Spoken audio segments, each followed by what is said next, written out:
Konnichiwa, my fellow anime watchers. I hope everyone is doing well. Today, we're going to talk about the newest episode of one of the most underrated anime ever, Made in Abyss. It has been years since I have been waiting and asking all of my friends to watch this anime, but sadly, no one ever did, and I had no one to share my views and opinion about the show. But now that I have started this channel, I know Maiden Abyss fans will find me. So, without any further ado, let's get started.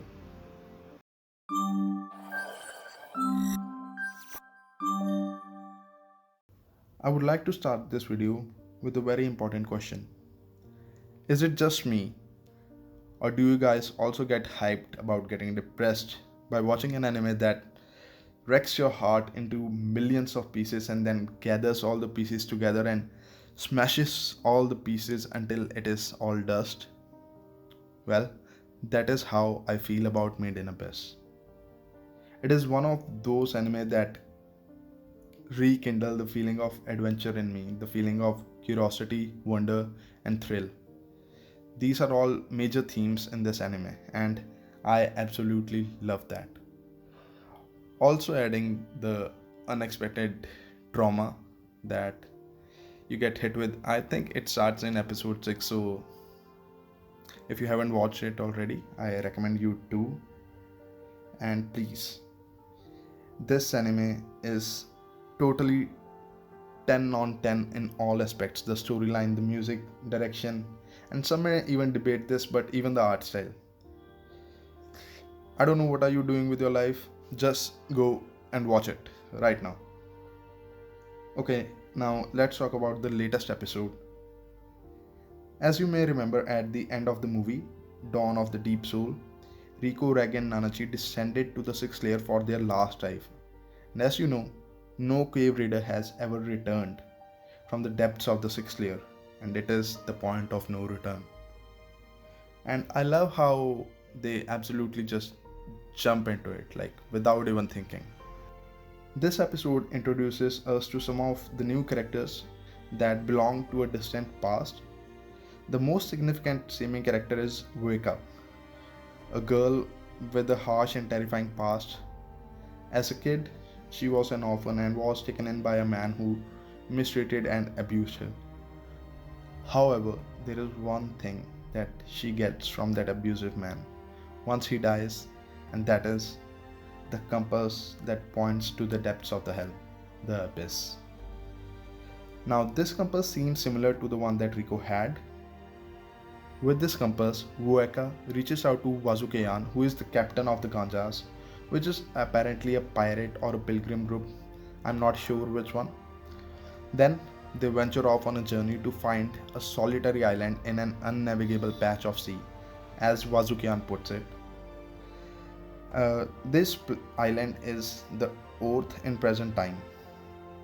There is another interesting character named Bilav who seems like a cool guy, and for now he just acts as the translator for the group, and he has some wise words to say.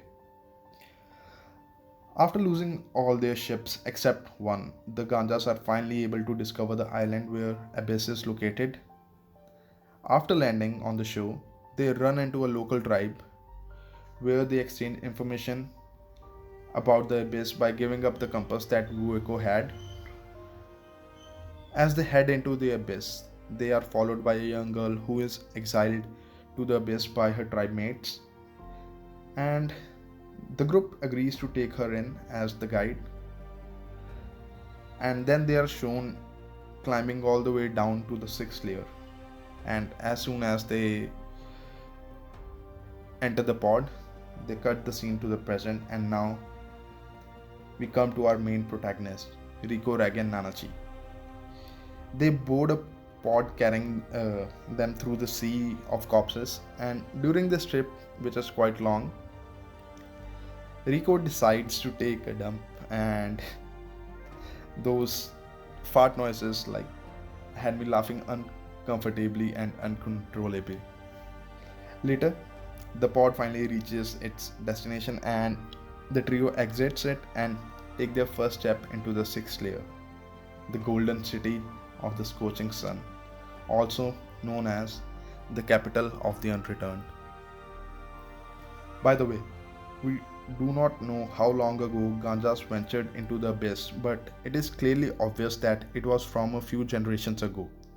However, there is something you need to pay attention to. That is, time inside the abyss moves differently in comparison to the surface. This leads to the possibility that if the abyss did not consume those people, then they might still be alive, although not human. It would be interesting to see how these characters fit into the present storyline, and I'm quite eager to see that. This episode felt like a build up episode and it has quite piqued my interest. I really enjoyed the aspect of parallel storytelling, and there are several nuances and cutscenes that make you appreciate good direction. For now, I am just looking forward for the next episode and to see the wonder that it will bring, along with the thrill and the trauma that go hand in hand with this anime. This is Ukiyo. Sayonara. Until next time.